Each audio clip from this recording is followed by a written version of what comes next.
Yeah, well, first of all, I'm the ego guru. I'm here to make your ego smaller if that's what you want. I'll make it smaller, or I can amplify and make it big. This word ego, in all seriousness, it's a little bit of a silly concept. It's something that is made up. It doesn't have any factual basis on reality, like the mind, for example. The mind is a tangible thing. Thoughts are a tangible thing. The ego is a concept that human beings made up. And for some reason, every single time somebody does something bad, it's always the ego. Oh, it's my ego. Something good? Oh my God, I'm fantastic. I'm a fantastic human being. No, this ego is a scapegoat that people are using. It's not the ego that you want to erase or eradicate. It's your attachments to physicality. It's your illusion and your ignorance. There's no such thing as the ego. This is one of the biggest confusions in spirituality.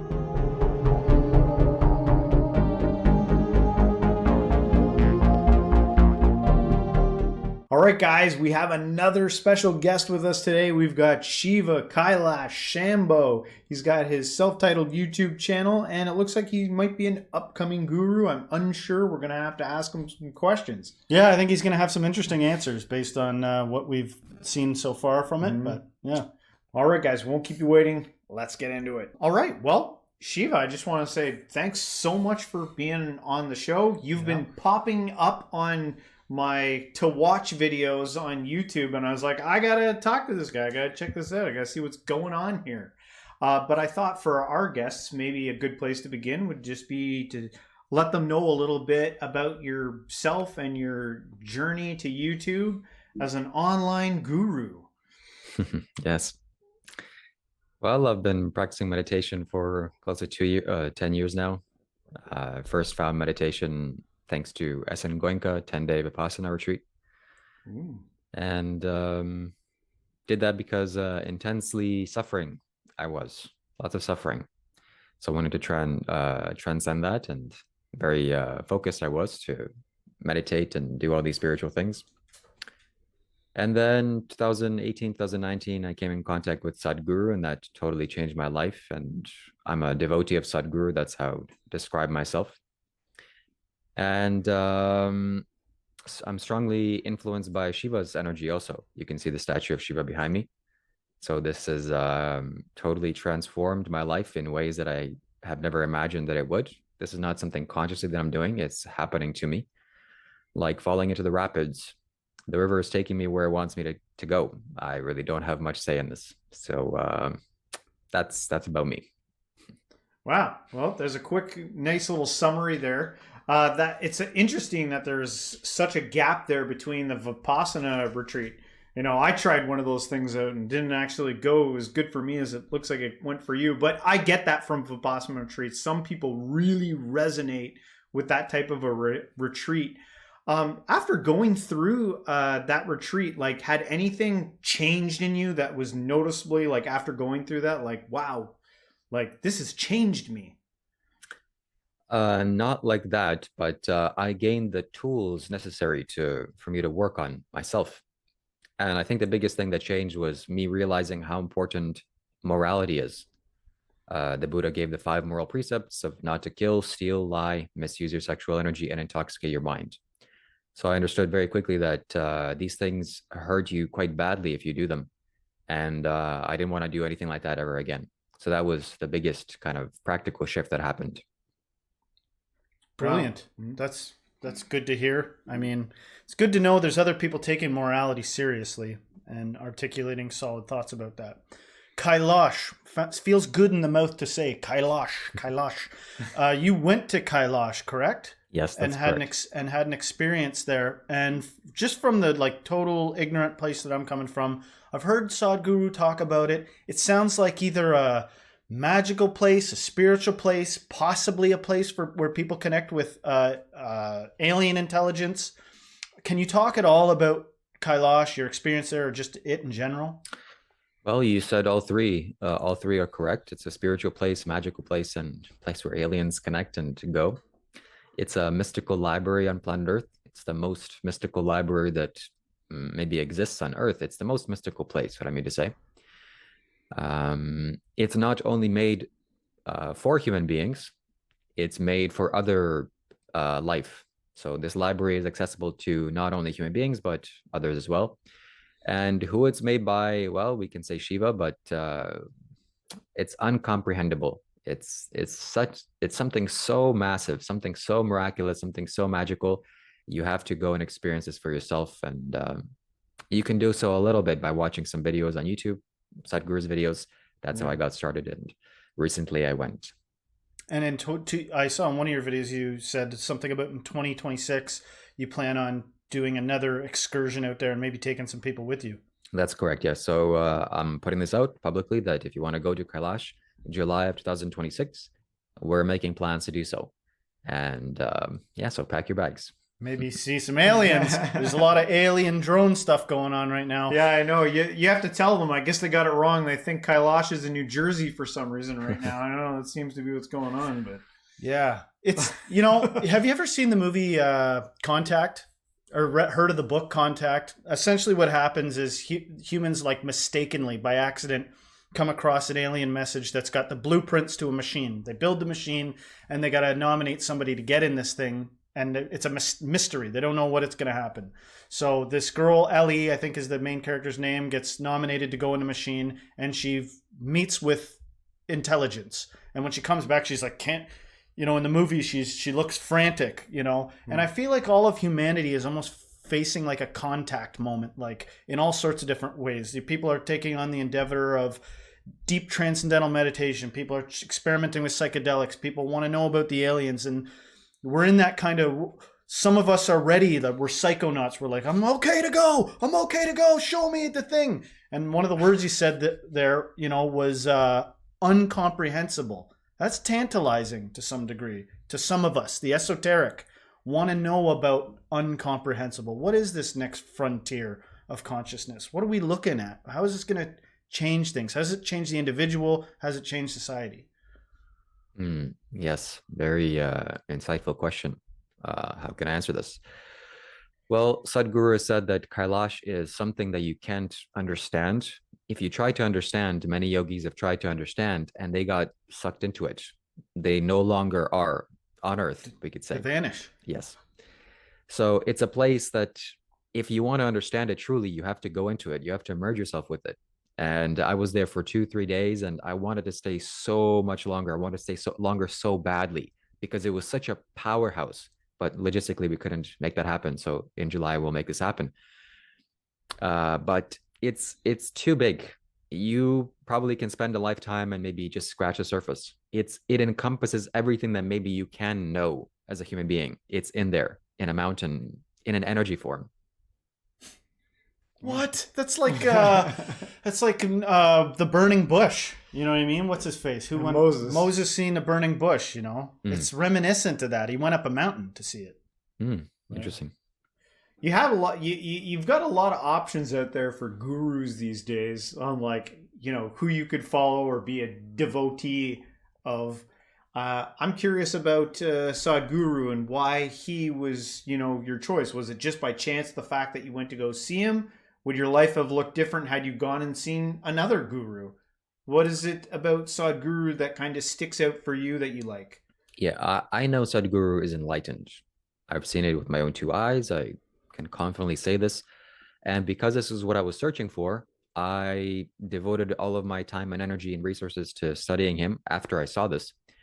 And also all doubt vanished in me because the results have been shown or the results have been seen. So if it wasn't for this man, I would definitely not be the way that I am today, for sure. And I'm so blessed and so grateful for him, for making YouTube videos and being so accessible online to us all. It is truly remarkable. So are you blessed. A guru? Yes, I am. Yes. Do you have devotees of your own? Yes, it appears so. Yes. Okay. So that answers that. Yeah. I didn't know if that was just a self-proclaimed thing or whatever.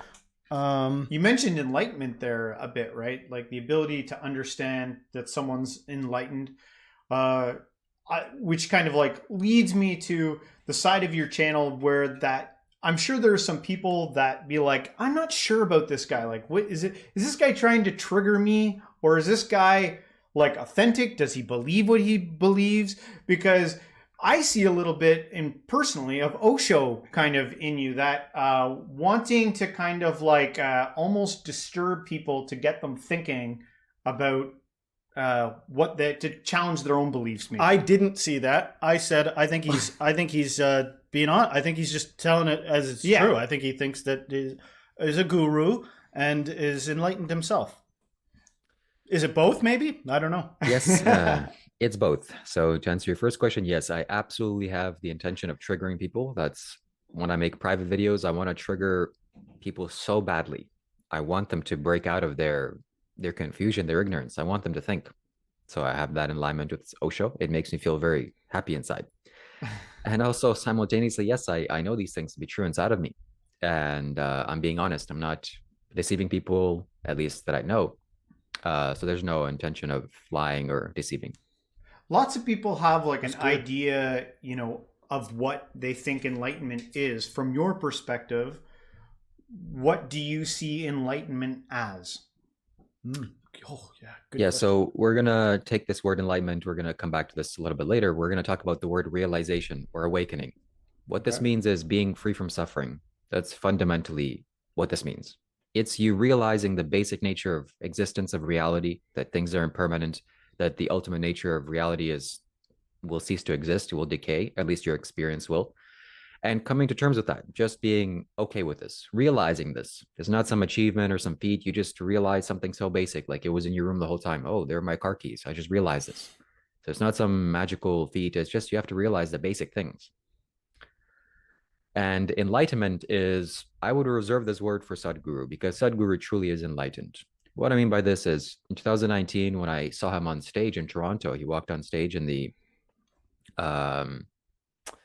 convention center. A couple of thousand people were there, and he was initiating us into a meditation. He walked on stage, and I saw light from within his solar plexus shining like a diamond. The light of God was shining through him, or the light of the universe was shining through him. It wasn't his own light. It wasn't because he's such a magical being. He purified himself so completely that he is truly enlightened. He's full of light.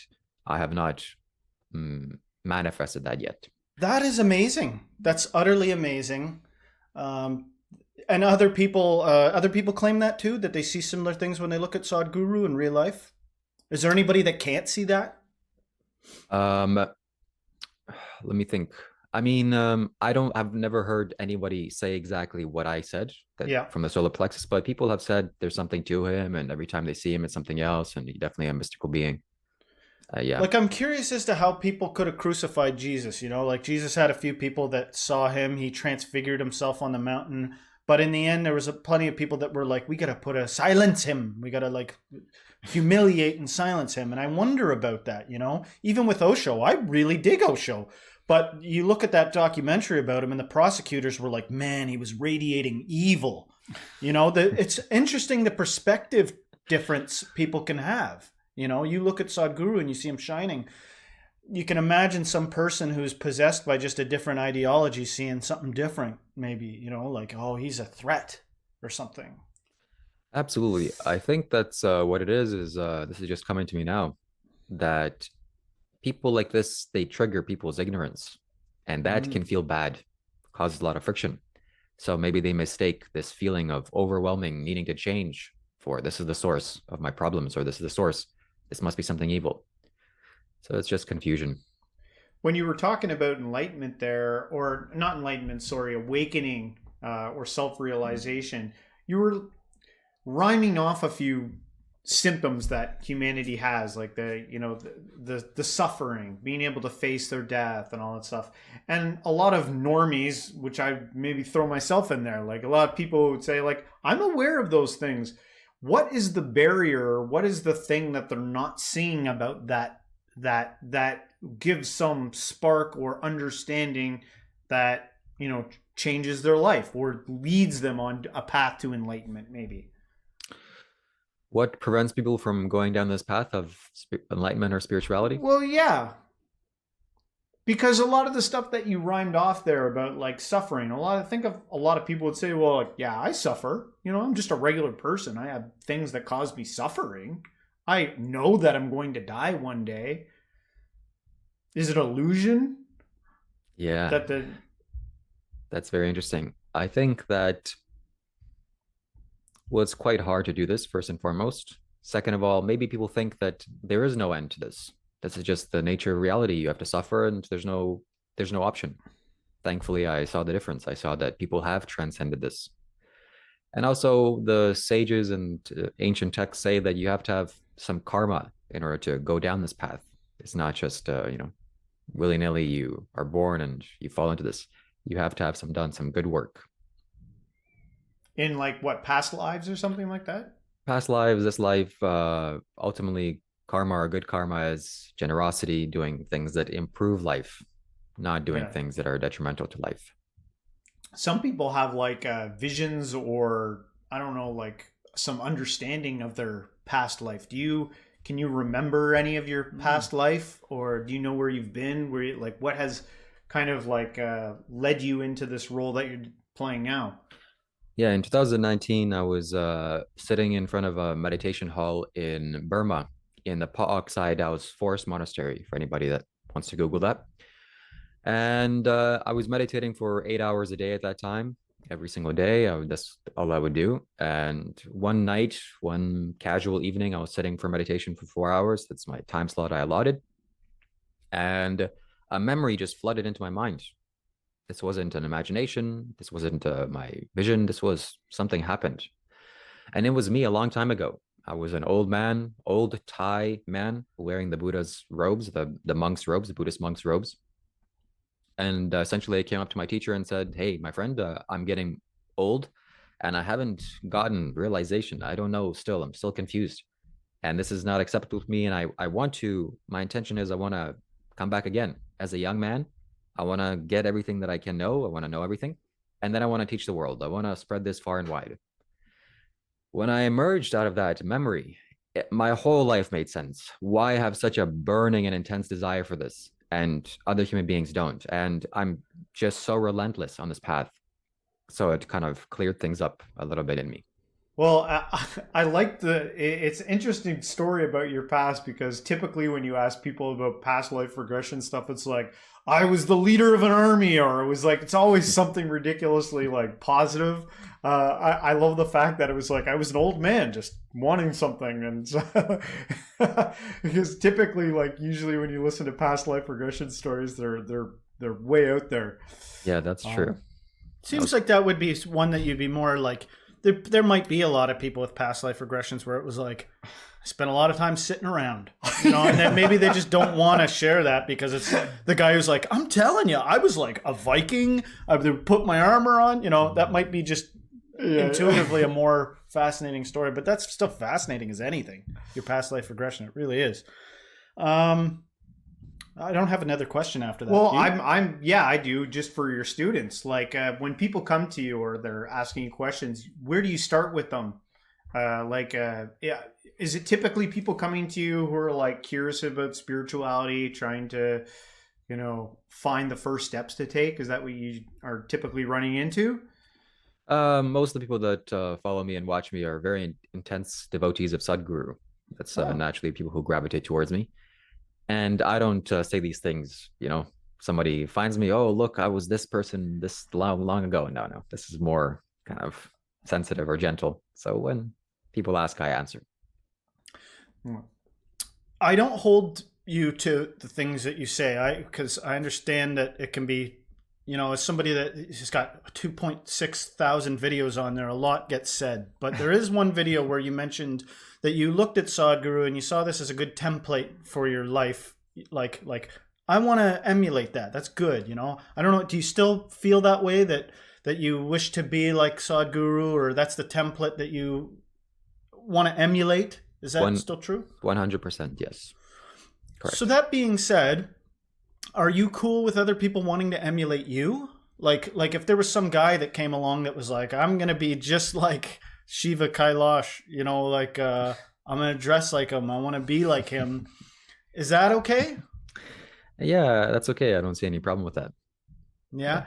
And I have had to face this, because I wonder sometimes, like certain people I think have to ask this question. Don't have to, but might ask this question is, so what if some people start emulating you and they do better with what you've got than you do, and they surpass you?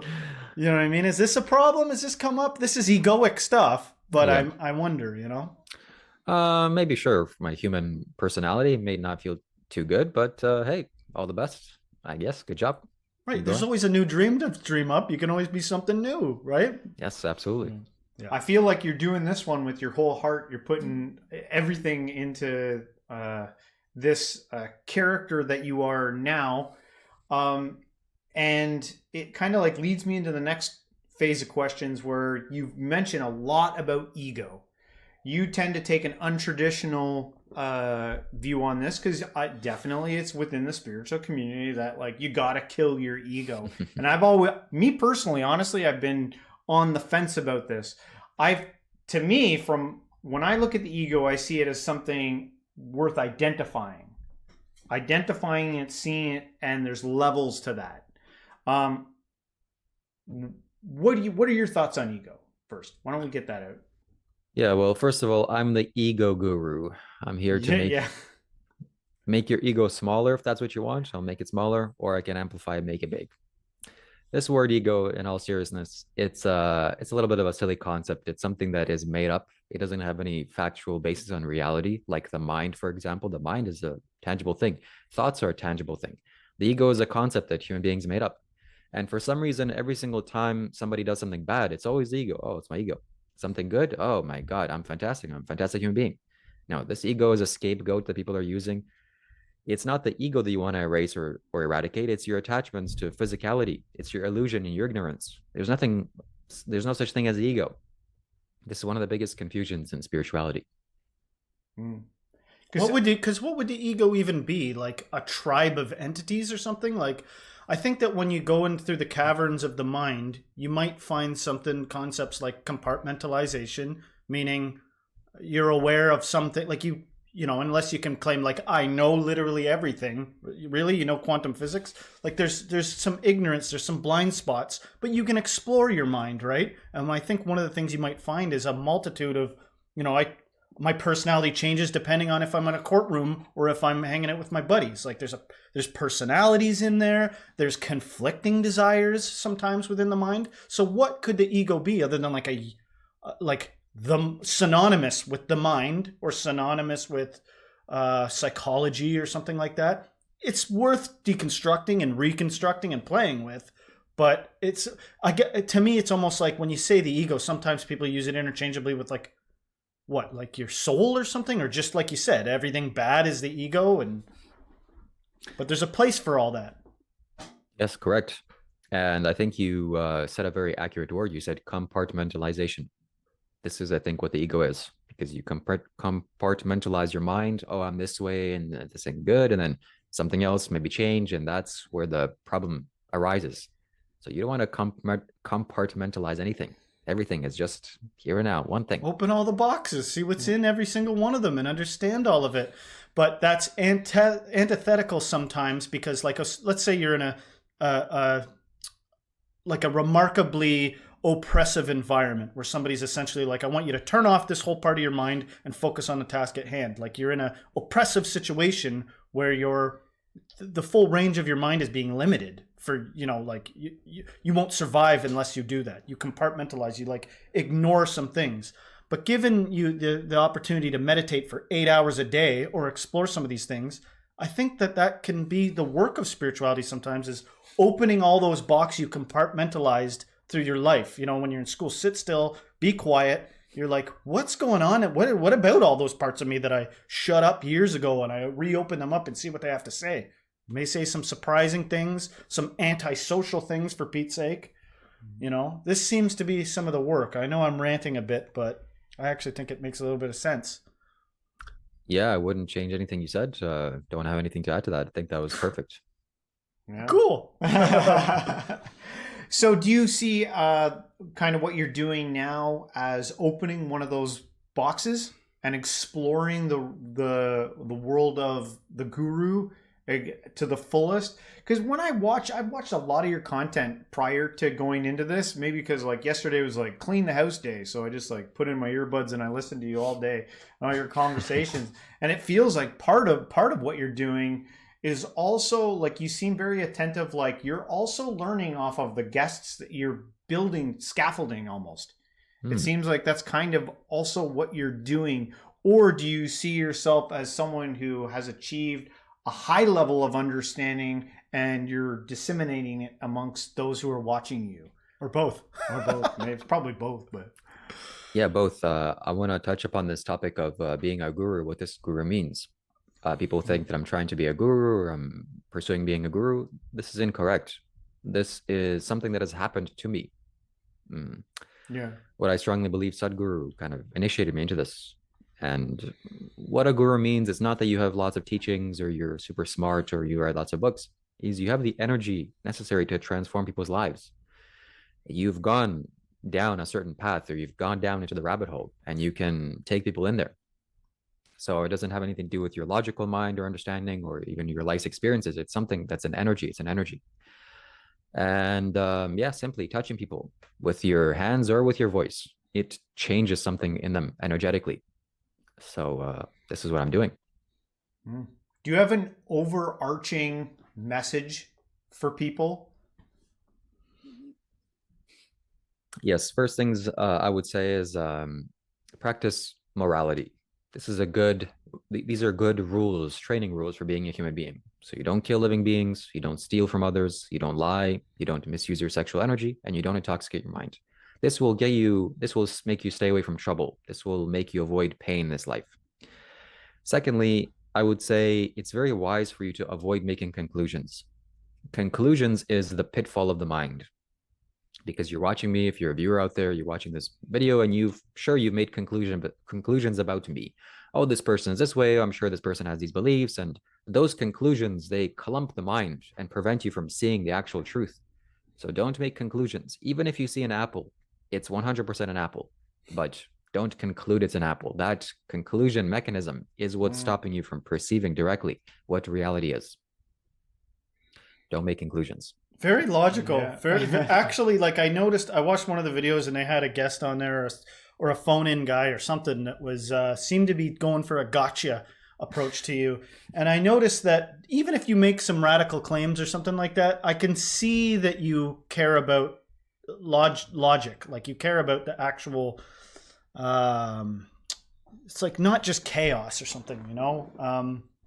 Because otherwise I don't think that you would hold morality in such a high esteem and the reasons behind it. I like what you said about conclusions. I always get fuzzy on morality because not everyone's morality is the same. Yeah. Oh, you could totally ask some. Sorry, go ahead. Yeah, no, I was just going to say, like, from, you know, watching some of your content, you seem to have some conservative approaches to things. Almost in some places, like, very red pilly. About your ideas, kind of about masculinity, and I'm not judging. I'm just observations,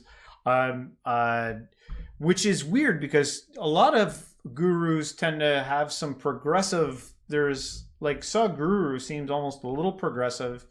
Where do you see yourself inside of that? Are you a traditionalist? Osho was like a libertine. Yeah. He was like very liberal. Yeah, maybe not himself, but you seem very conservative from. Yeah, the true answer is I don't know. I'm 29 years of age. I'm still learning how to live as a human being. So I may have thoughts or opinions, but those are really all that they are. And I'm learning, and better information comes, I'll change my mind. I don't really know what I am or what I stand for yet or what I believe, really. Hell yeah. I like that flexibility. Hell yeah. I like that. That's good. We need more of that. We need more I don't knows. There was something in there I wanted to say. Yeah. Well, observing outside of like spirituality, like when the cameras go off, is there like I'm sit down and I play Call of Duty for 5 hours? When you go to the movies, what's your life look like outside of the camera? Yeah. Well, I've made it so that pretty much my whole day is almost on camera. Yeah. And that's how I'm intended to be. But yes, I play Call of Duty. I have some Call of Duty videos on my YouTube channel. I grew up playing Call of Duty. I like the game. Yeah, you just saved somebody. I know. You just saved some guy out there that thought I can't because I can't give up Call of Duty, and some guy's like, I'm gonna do it. Yeah. I watch movies and I enjoy life and everything that it has to offer. Yeah.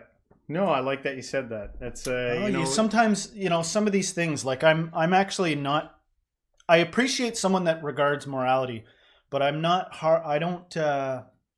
I don't like moralizers too much. You know what I mean? Like there's people I've got a lot of respect for out there that I think are intelligent, that I'm like, I wish they wouldn't moralize so much. I wish they wouldn't like get too solidified in a it's this way type mentality.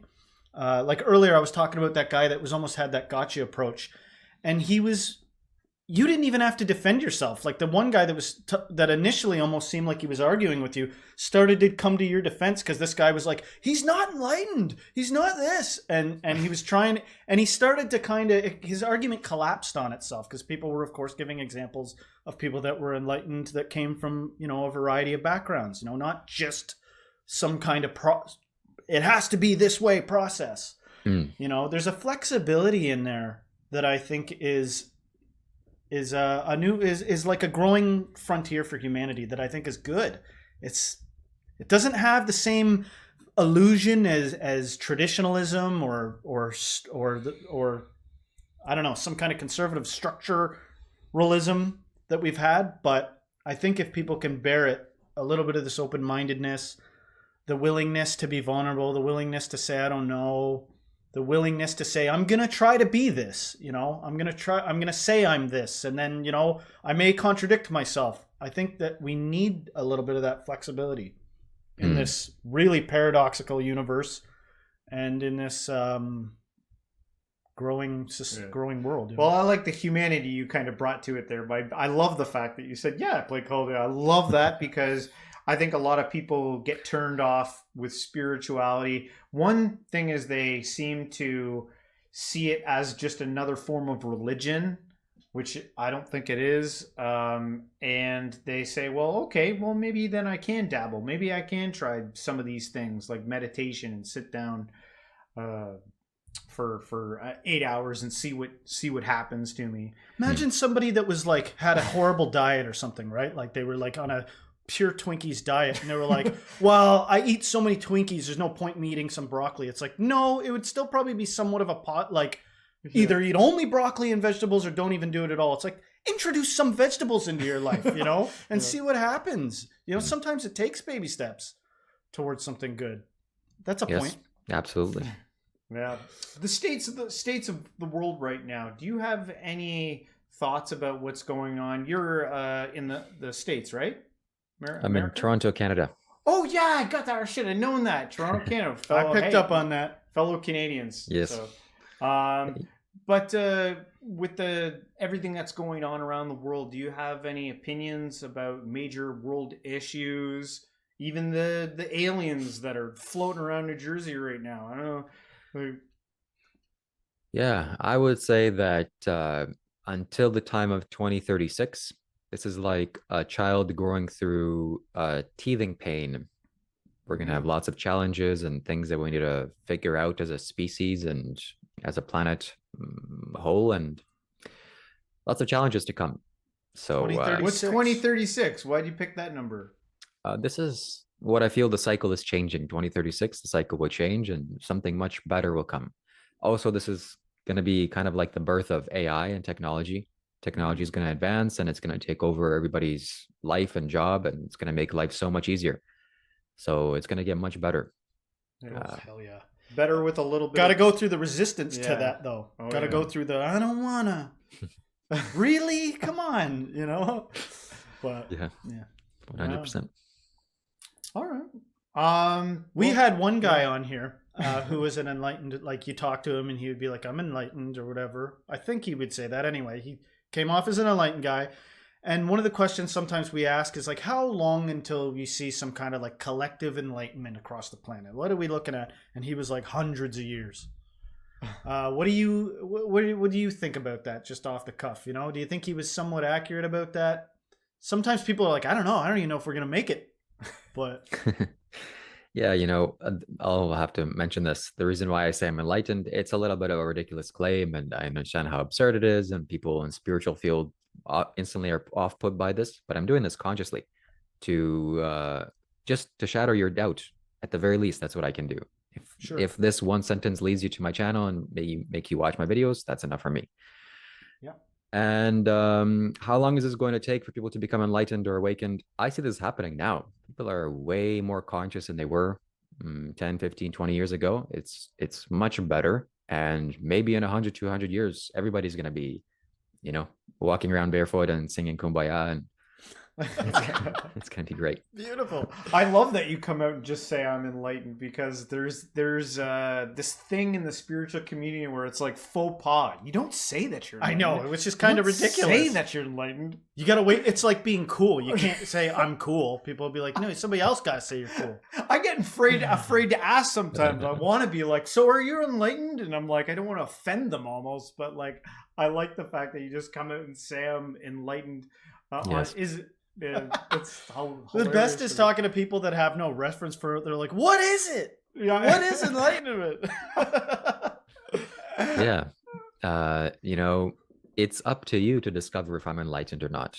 I could be lying. I could be lying to you right now. So you have to pay attention and be wise. Lots of people claim this, but you have to see if they back it up. And some people are such easy, like every now and then I got to put the disclaimer, like, don't think I'm making a basic point right now, because it's amazing what people will latch on to try to get you. You know what I mean? Like, oh my God, did you just say you're enlightened? Like some ignoramus, stupid contention with something that you said, and you're like, what else that I've done would lead you to think that I'm like that brain dead, that I wouldn't, have a higher meaning to what I'm saying right now. And I see this sometimes. It's foolishness reveals itself in people that get offended by a statement like that. Like if you were in the company of Sadhguru or something and you were like, I'm enlightened, and he flew off the handle at you for saying that, I'd be like, what the hell? Like, that doesn't bode well for him. That's true. Yeah, I think also what's worth mentioning is that if you look through human history, the outside of India, of course, the rest of the world, people didn't treat kindly people that were spiritually enlightened or awakened or had some realization. So I think this became a little bit of a taboo, and people were afraid to say this. Even when I say this, it's like, oh, I'm saying something a little bit taboo, because people weren't treated appropriately that had some knowledge, burned at the stake, Now, what would you say is the biggest block to someone becoming enlightened? Ooh. Well, fundamentally, it's attachment to your mind. You're attached to your mind. If we look deeper, it is not facing death. That is the biggest obstacle that holds people back from achieving enlightenment, because you're going to pass away. You're going to die. And it's quite a scary thing to think about, and your mind doesn't want to go there at all, because if it goes there, everything will shatter. All ignorance will go. And you've been holding on to a lot. So if instantly this goes, might be a little bit painful. So slowly but surely, the practice of spirituality is going towards this emptiness or this ending of life. That's where the practice is. I was talking to somebody can I say something? Yeah. I was talking to somebody the other night, and I said, it almost feels like life is a process of like building up an identity or an ego and then deconstructing it or something. Like when you're a child and you're walking around, you have very little morality. You might be tearing apart earthworms and just like consuming. And Christ talks about like, lest you become like little children again, you shall not enter the kingdom. And then you get to a point at middle age, sometimes younger, if you're maybe exceptional, where you're like, start to see through the facade of society and start to see through the matrix. And you might begin the process of deconstructing this identity that society sort of traumatized you into. You're like, wait a sec, what's going on here? And you start taking it apart. And then you might end up like a child again. You might end up a little bit more like, not a psychopathic impulsivity, but like a genuine, authentic impulsivity. Like, I'm going to not try to keep track of my lies, but try to just moment by moment reflect how I honestly feel about things and open up to creativity instead of being ashamed of my own creativity, and end up more like childlike. And then as you approach death, you lose even the faculties of your mind to the point that you return from where you came from, the great nothing. It's like a building up. It's like an in-breath and an out-breath. It's like the oscillation of the universe. You build an identity and then you deconstruct the identity. Am I making sense here? You said it. That's absolutely correct. Yep. Yeah. Yeah. So like, let's become like children and walk together hand to hand in the sun, Yeah. Yes, it's weird absolutely. because like, even though you're aware of death, there is this weird game that goes on in your head that it's like all the fantasies you have, it's about you like continuing on somehow. It's leaving so a legacy weird. when all else fails. If I can't do it myself, then I'll leave a statue of myself and make sure my kids do that. Like, promise me that you'll live the way I told you to live. Yeah. Wow. It's funny, but that's the way it is. Yeah, absolutely. Yeah, big business in being that way. There's all kinds of, egoic mechanisms at play there. Yeah. Well, Shiva, I want to thank you so much for coming on and being such a great guest and sharing this time with us. Maybe before we let you go, you could let our audience know where they can find you, what you got going on, and all that good stuff. Yes, my friends, 2026, July, if you want to join us for a Kailash trip, you can definitely do so. And you can find me on my YouTube channel, Shiva Kailash Shambho. 3 words, spell it out. I'm sure these fine gentlemen provide a link in the description. Thank you so much for watching and have a good day.